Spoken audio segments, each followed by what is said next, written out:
ওস্তাদের আমারে পড়া দেশে কোরআন শরীফ পড়মু ল্যাবের মধ্যে তৈল নাই, তৈল বইলে কোরআন পড়তে পারি না, কিন্তু কেমনে কোরআন পড়িয়া কার দ্বারে সামু মায়ও নাই আব্বায়ও নাই। আল্লাহ মদ খোরটায় মনে মনে তোবা করছে, আমি মদ কিনে বেশি আর পাগলা আমার মাওলার শ্রেষ্ঠ কালাম পড়তে পারবে না। না কান্দরিয়ে তওবা বললাম, ইয়া আইয়ুহাল্লাযিনা আমানু তুবু ইলাল্লাহি তাওবাতান নসুহা, আমি নসুহার মতো তওবা করছি আর মদ খামু না। পাগলা রতনপুর বাজারে যাই দেখে রাত্র গভীর সব দোকান বন্ধ হয়ে গেছে, একটা মুরব্বী দোকান আটকাইবে, পাগলায় ডাক দেখা মুরব্বী আমারে 5 কেজি তৈল দেন। জোরে কর সুবহানাল্লাহ। ও মুরব্বী আমারে 5 কেজি কেরাসিন তৈল দেন। মুরব্বী বলে তুই দি মদ খোর গাঁজা কর, তোর তো ব্রেন ঠিক নাই, তুই ওই তৈল দিয়ে নাকি মানুষের বাড়ি আগুন দিবি? কয় না, কান দেখছে হাউ হাউ করিয়া কান দে। ও মুরব্বী আমি এখন থেকে তওবা করছি আর মদ খাবো না, আর গাঁজা খাবো না। বাবারে যার সিরার মধ্যে আমার মাওলার ইশকার মোহাব্বত পয়দা হয়, পাগলার দুনিয়ার অন্যায় করতে পারে না। আমাদের এক চরমরার মোজাহিদ ডাকাতে পারি, খেয়াল করো বাবারে, ও তো মোজাহিদ না, সাধারণ একজন ব্যবসায়ী। চরমরার মুরিদরা ধরছে, পাগলারে দাওয়াত দেবে এইবার চরমনায়। পাগলায় খালি তারিখ ঘুরায় ঘুরায় ঘুরায়, এক সময় শর্ত দেশে আমারে নেতে পারো চরমনায়, মদের বাস্ক লইয়ে যামু, বিড়ি লইয়ে যামু, গাঁজা লইয়ে যামু, আমারে লঞ্চের মধ্যে একটা কেবিন দেবো, হানে বইয়ে বইয়ে খামু, আবার মোবাইলও শুনবো, আবার ওইটা গাঁজাও খামু। যারা লোকজন তারা কয় তুমি সব লইয়ে লও, তোমার এই লঞ্চে একটা কেবিন দেবো, গাঁজাও খাবা, বিড়িও খাবা, মদও খাবা, তাও চলো চরমনায়। আল্লাহ পাগলারে মোহাম্মদপুর বলে দাওয়াত দিয়া ওই সদর গাড়িতে লঞ্চ উঠেই যখন লঞ্চ ছাড়িয়ে দিয়েছে, মুজাহিদেরা তো কান্দের কয় মাইয়াহদিহিল্লাহু ফালা মুদিল্লা লাহু ওয়া মাইয়ুদ্লিলহু ফালা হাদিয়া লাহু। হেদায়েতের মালিক কিনা? বাড়ির দরজায় মাদ্রাসায় মানুষ হেদায়েত হয় না, আব্বাই আলেম হইলে ছেলে হেদায়েত হয় না, মায় হাফেজ হইলে পোলা হেদায়েত হয় না, আব্বাই নবী হইলেও ছেলে হেদায়েত হয় না। ঠিক না বেঠিক জোরে কও? হেদায়েতের মালিক কে? পাগলার জন্য সবাই দোয়া করে আর লং সারিয়ে দেশে। লং সাইতে দেখুন ওই জেকেরের শব্দ কীর্তন খোলা নদীর গাড়ি আইয়ে পড়ছে, ওই দি লঞ্চ থামবে। পাগলার কানে যখন জেকেরের আওয়াজ গেছে, এক মোজাহিদ ডাক দেখায়, ভাই কোন জায়গা? বলে এই দি চরমনায় আইসি আমরা, কলে আইসি। লং যত কাছে আয়, পাগলায় মদের বোতল খালে হালায়, গাঁজার বোতল খালে হালায়, বিড়ির প্যাকেট খালে ফালায়। সবাই বলে কিরে মদ খাবি না, গাঁজা খাবি না, বিড়ি কি খাবি না? কারণ আরে পাগল, এই পরিবেশে ভাইয়া মদ খাওয়া যায় না, বিড়ি খাওয়া যায় না, গাঁজা খাওয়া যায় না। এই মাঠের মধ্যে একটা মানুষের 1 লক্ষ টাকা দিলেও একটা বিড়ি ধরাইতে পারবে না, যার মাথার মধ্যে জ্ঞান আছে। ঠিক না বেঠিক জোরে কও? বাবা মদ কুন্ডার চোখ দিয়ে দর দর করিয়ে পানি ভরে আর কান্দে। এখন মদ কর চিন্তায় পড়িয়ে গেছে কেমন করা যায়। বাড়ির মধ্যে যে ছাত্ররা ডাক দিয়ে কয়, বাবা আমি আইছি 5 কেজি তৈল আনছি, তাওয়ানু আলাল বিররি ওয়াত তাকওয়া ওয়ালা তাওয়ানু আলাল ইসমি ওয়াল উদওয়ান। সৎ কাজে সহযোগিতা করলাম, অন্যায় বিরোধিতা করলাম। মদ আর খাবো না, ল্যামে তৈল ভরার কোরআন পড়ো। পাগলার জন্য যখন ল্যামে তৈল ভরার তেল দিয়ে গেছে, ছেলেরাই খুশি হয়ে গেছে। ছেলেরা এখন ওই মদখোরের জন্য দোয়া করতে আসে। মদখোর রাস্তা দিয়ে যাইতে আছে, বাড়ি যায় আগামীকাল এতিমের জন্য লঙ্গি আনবে, গামছা আনবে, জামা আনবে, খানা আনবে, যা লাগে সব দেবে। বাবা কার কোন সময় হায়াত শেষ হয়ে যায় তোমারও জানা নাই, আমারও জানা নাই। আমার বছর দিয়ে আগে এখনো মনে আছে, আমরা পুরানোর দিন না কোন জায়গায় মাহফিল করিয়া বোলার ঘাটে গেছে আমাদের বিলাল ভাই, সাথে রাত্রভার পারামু, কুয়াশা মেঘাচ্ছন্ন। হঠাৎ করে স্পিডে পড়ে ড্রাইভার বল, হুজুর কারো সঙ্গে যাওয়া লাগবে না, এখানে একটা লাশ আইতেছে, আপনি লাশের সঙ্গে যাইবেন। আমি বলে কোথার লাশ? কলে পাগলা ওষুধ কোম্পানিতে চাকরি করে, পুরানোর দিন বাসা নিয়ে থাকে, বাড়ি হল উত্তর এলাকায়। কোন জায়গায় জানো? 6 মাসের একটা বাচ্চা, ওই বাসার মধ্যে বিবি আর বাচ্চা 2 জন। পাগলায় লালমন কোন ওষুধ দিয়ে হাসতে আসে, ওই পুরানোর দিনে গাছের টেরাকের সঙ্গে বাড়ি খাইয়া জাগা শেষ হয়ে গেছে। তার ওষুধ কোম্পানির লোকজনেরা লাশ লইয়া আইতে আছে। পাশে চাইয়ে দেখি বউ কান্দে, আর ছোট বাচ্চায় তো ভালো মন্দ কিছু বোঝে না। আমি বললাম আইসে কামাই করতে, এখন লাশ হইয়া বাড়ি যায়। বাবা কে কোন সময় মরবা তোমারও জানা নাই, আমারও জানা নাই। ওই দাসকে মিজান ভাই আব্বাই লোকায় মাহফিলে রওনা করছে, আমার মামা দুনিয়ার থেকে বিদায় হয়ে গেছে। আগামীকাল 9টার সময় জানাজা। একদিন খবর শুনবা মাওলানা মিজান আর দুনিয়ায় নাই, সবাই বলবে আরে আবুল হাসান বুখারীর দাওয়াত দাও। আরে আমার নাম্বারে কল দেবে, দেখবে নাম্বার কেউ ধরে না, বন্ধ হয়ে গেছে। দললো ছেলেবানেরা ধরলে কাম ধর লইবে, আমার বাবা আর দুনিয়ায় নাই, আর কোনোদিন ভোলা যাবে না, আর কোনোদিন বয়ান করবে না। আজকে সারা দেশে গেলে ফজলুল করিমের পালা গুগু দেখি, ওই কালামানিকার বাবারে কইয়া ডাক দেন আল্লাহ। ও ভাইরা আমার বাবারা, কবরে যাত্রীরা পাগলা রাস্তা দিয়ে রওনা করছে, কত দূর যায়। হঠাৎ করে যাওয়ার পরে মালিকের হুকুম হয়ে গেছে, একটা সাপের কামড়ে দুনিয়ার থেকে বিদায় হয়ে গেল। বাবা কোনো মানুষ জানে না রাত্রে মারা গেছে। সকালবেলা যারা যারা দেখে পাগলায় মারা গেছে, সবাই খুশিতে বাক হয়ে গেছে। পাগলার জুলুমের ঠেলা এলাকায় মানুষ থাকতে পারে নাই। মদ খাইতো, গাঁজা খাইতো, হারাম খাইতো, মদের ব্যবসা করতো। এলাকার মধ্যে মিটিং হয়ে গেছে, আমাদের রহমা আল্লাহ রতনপুরের মধ্যে দাফন করতে দেওয়া যাবে না, ওই পাশে গঙ্গা আছে, নদীর পাড়ে নিয়ে শিবপুরের চরে অরে ফালাইয়া দেবা। সকালবেলা সবাই পরামর্শ করে নদীর চরের মধ্যে নিয়ে ফালাইলেন। বাবা কেসা বলি না, ঘটনা বলতেছি, শুনাইতেছি, ভালো করিয়ে শোনো। আল্লাহ কোরআন হাদিসের দলিল দিয়ে শুনাইয়া যায়। আল্লাহর বান্দা যখন রাস্তার পাশে তার লাশ ফালাইয়া দিলেন, হঠাৎ 3 দিন পরে একদিন জুমার রাত্র, বৃহস্পতিবার রাত শেষ, শুক্রবারের রাত্র শুরু। দিনের পরে রাত্রে ইমাম সাহেব হুজুর মসজিদের কোনায় শুয়ে স্বপ্নে দেখে হুজুর ওই শিবপুর ভাঙ্গার শহরের মধ্যে আল্লাহর এক বন্ধু মরিয়া রয়েছে। আল্লাহু আকবার। আপনি তারে আনেন, সুন্দর করে গোসল করান, জানাজা পড়াইয়া আপনার মসজিদের পাশে তারে দাফন করিয়ে দেন। ইমাম সাহেব হুজুর মুসল্লিকে দাওয়াত করলেন। ইমামের দল একদল মানুষ আছে না নাই, একদল কপাল পরে ইমামের বিরুদ্ধে আছে না নাই। যারা জানিয়ে শুনি ইমামের বিরুদ্ধে করো, তুই একটা কপাল ভরা, কথা কও ঠিক নেবে। কপাল ভরা, ইমাম তোর কত বন্ধু, কপাল ভরা, তুই জানো না মরার পরে তোর ছেলে গোসল করায় না, ইমাম গোসল করায়। কথা মরার পরে তোর ছেলে কাপড়ের কাপড় কাটে না, ইমাম কাপড়ের কাপড় কাটে। মরার পর তোর ছেলে জানাজা পড়ায় না, ইমাম জানাজা পড়ায়। মরার পর তোর কবরে তুই ছেলেরা ডরের সরে নামে না, ইমাম সব কবরে নামে। দাফন কাপন করিয়ে সবাই যার যার বাড়ি যায়, ইমাম দোয়া না করিয়ে যায় না। 5 ওয়াক্ত নামাজে মসজিদে ইমাম দোয়া করে, শয়তানরা তুই দুনিয়ায় বই ইমামের বিরোধিতা করো, তোর মতো কপাল পোড়া বুঝের এই দুনিয়ায় নাই। ঠিক না বেঠিক? জোরে আজকে দেখ ওলামায়ে কেরামের পক্ষে, কোরআনের পক্ষে, মাদ্রাসার পক্ষে, আলেমের পক্ষে হুশ থাকতে এদের বিরুদ্ধে যাব না। কারা কারা রাজি? ডাক দাও আল্লাহ আল্লাহ আল্লাহ, নারায়ে তাকবীর। ভাইরা আমার বাবারা, কবরের যাত্রীরা, পর্দার মধ্যে মা বোনেরা, আল্লাহর বান্দার চোখ দিয়ে দর দর করিয়ে বাড়ি ভরে। এখন তো ইমাম সাহেবের দাওয়াত দিয়ে লোকজন নিয়ে সেই কবরস্থানের পাশে যায়। নদীর চরের মধ্যে যে যারা যারা আগে দেখছে তারা চেনছে না চেনে না?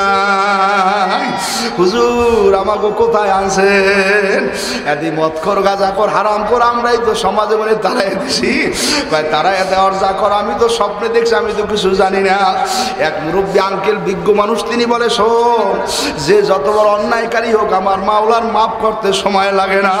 মাওলায় তো ঘোষণা দিয়ে দিয়েছে, আমি মাওলা দয়ার, আমি মাওলা মায়ার। সাবাকাতুর রহমাতি আলা গজাবি, বান্দা বান্দি আমার রাগের চাইতে দয়া বেশি। কেউ কিছু বলিস না, নিয়ে রওনা কর। যদি ওর মধ্যে অন্যায় থাকতো 3 দিন হয়ে গেছে, পচে নাই, ফলে নাই, গন্ধ হয় নাই, গায়ের মধ্যে মশামাছি পড়ে নাই। এখন আন্যে তারে গোসল করাইয়া কাপড়ের কাপড় পরাই ইমাম সাহেব হুজুর হাতের মধ্যে মাইক নিয়ে বলো, ও গ্রামবাসীরা, পাগলায় মদ খাইছে আমরা সবাই জানি, কিন্তু আমার একটা আপনাদের কাছে প্রশ্ন, আর ভালো কোনো আমল কেউ জানেন কিনা? কেউ বলে না, আমরা কিচ্ছু বলতে পারি না। হঠাৎ করে এক পাগলায় বলে, হুজুর আমার একটা ভালো আমল জানা আছে। বলে কি? ওই বুড়া দোকানদার। বলে হুজুর আমি রতনপুর বাজারে দোকানদারি করি, আমি ওরে গাঁজাখোর হিসেবে চিনি। কিছুদিন আগে আমার দোকানে যেই 5 কেজি তৈল আনছে আর আমাকে বলছে মুরব্বি আমি এই তৈল আনলাম আর কোনোদিন মদ খাবো না গাঁজা খাবো না, আমি কোরআন শেখার জন্য তৈল দিয়ে সহযোগিতা করলাম। হঠাৎ করে ওই ছেলেরা যেই ছেলেরও মতের বদল আল্লাহ তৈল আউগেই দিয়েছে, ওই কোরআন পড়া ছেলে মাদ্রাসার ছাত্ররা ডাক দিয়ে বলো ও হুজুর আমার দ্বারে মাইকটা দেন আমি একটু কথা বলবো। কালে কি বলবা তুমি ছোট মানুষ? ওই ছেলেরাই কান্দার আমার মা নাই আমার আব্বা নাই, উনি যারে কোরআন পড়ার জন্য তৈল কিনে দিয়েছে সেই ছেলে আমি। আল্লাহু আকবার। উনি মারা গেছে আমি জানি না, কালকে রাত্রে ঘুমের মধ্যে স্বপ্নে দেখি আমার যে লোকটাই তৈল কিনে দিয়েছে তিনি মারা গেছে। আমি হাউমাউকে নিয়ে কানলাম। আমার একজনে বলে কান্দো না, দেখো দেখো দেখো তোমারে তৈল কিনে দেওয়ার কারণে আল্লাহর বান্দা জান্নাতের মধ্যে আল্লাহর নবীর সঙ্গে হাতে হাত ধরিয়া হাঁটতে আছে। ও ভাইয়া কোরআনের পক্ষে থাকতে রাজি আছি না নাই? কারা কারা রাজি ডাক দাও, জবান খুলে জোরে আল্লাহ খুঁজে ডাক দাও। বাবা একদিন তো ডাক আসবে, থাকতে পারবো না। এই জন্য এক পাগল কান্দে আর বলে দুনিয়া মিশে গলে ভাই মায়ায় বাদায় সংসার, মুদিলে আখি সবই ফাঁকি, কে আপনার কে বাবা। কাজী বাবা সবাই সবার জন্য দোয়া করলো, সবাই সবাই মাফ করে দিও।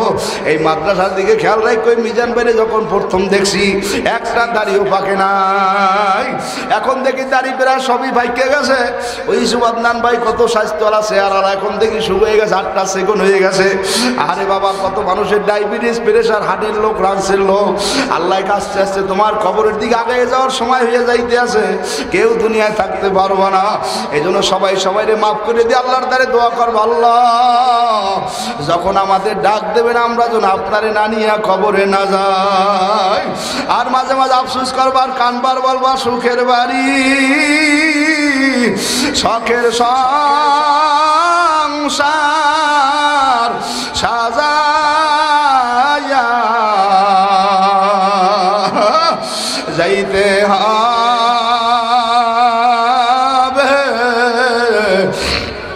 এই সব কিছু সারিয়া লাস্টি আমার থাকবে পারে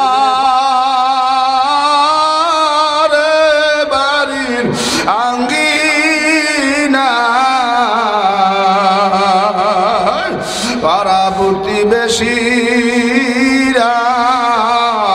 কাঁদবে আমি না থাকা। ভাইরা মাথা নোয়া দাও, কার আব্বা নাই, কার মা নাই, কার জোরের ভাই নাই। তোমারও তো শরীরে রোগাইয়া বসে দুর্বল হইয়া গেছো, আজকে মারা গেলে কাইলে এমন সময় কবরে থাকবো, ওই কবরের দ্বারে কেউ যাইবে না, খবরও লইবে না।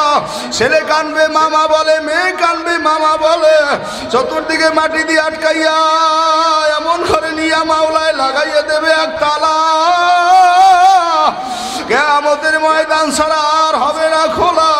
যারা নেককার হয়ে যাবে আমার মাওলায় বলবে খালিদিনা ফিহা আবাদা, এ পাগলার কবরটা জান্নাতের বাগান বানাইয়ে দাও, তাজরি মিন তাহতিহাল আনহার। আর যারা গুনাহগার হইয়া কবরে যাইবে আল্লাহর হাবিব বলে ডাইনে করে বামের মাটি এমন জোরে সাপ মারবে 99টা সাপে ফেসাইবে আর কামড়াইবে। আরে মুহাদ্দিস کرام বলে কেন মাওলায় 99টা সাপ বানাইলো? আরে আমার মাওলায় মুহাদ্দিস کرام বলে আমার মাওলার 99টা নাম, এক এক নামের নিয়ামত খাইয়া বান্দা এক একটা অন্যায় করছে, এই জন্য বান্দারে 99 বেকার সাপে কামড়াইবে। একটা সাপে কামড় দিলে 40,000 বছর বিষ থাকবে। আল্লাহ কেমনে সহ্য করবো, উপায় নাই। এই জন্য এক পাগল কান্দার বলে সাথী নাই রে বাতি নাই রে কবরে একা